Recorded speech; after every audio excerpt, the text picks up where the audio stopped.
তো গত 1 মাস হয়েছে আমি ব্যাঙ্গালোর ফিরেছি বাড়ি থেকে। আসার পর থেকে ছাদে আসা হয়নি বললেই চলে। তো আসার পর থেকে তো বৃষ্টি শুরু হয়ে গেছে। আজকে বেশ একটু রোদ উঠেছে, তাও এখন দুপুরবেলা, প্রায় দুপুরবেলা না বিকেলবেলাই বলতে পারো, 4টে সাড়ে 4টে বাজে।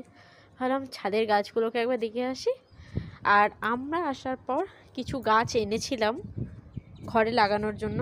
এই যে দুটো গোলাপ গাছটার একদম শোচনীয় অবস্থা, কেন জানি না। এখানে তো যদিও একটু রোদ ওঠে, সেই বাতাসটাও পাচ্ছে, তার পরেও এরকম সব মরে মরে গেছে। কেন কি হয়েছে বুঝতে পারছি না।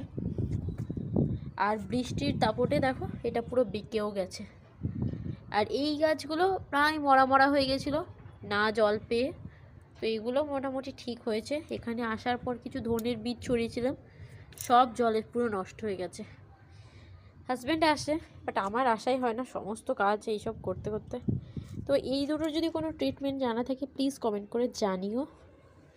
আর ছাদের এই গাছগুলো মোটামুটি হালকা হালকা ফুল হচ্ছে, ভোরে ফুল হয়, বাট এখন সব মরে গেছে এত বৃষ্টির জন্য।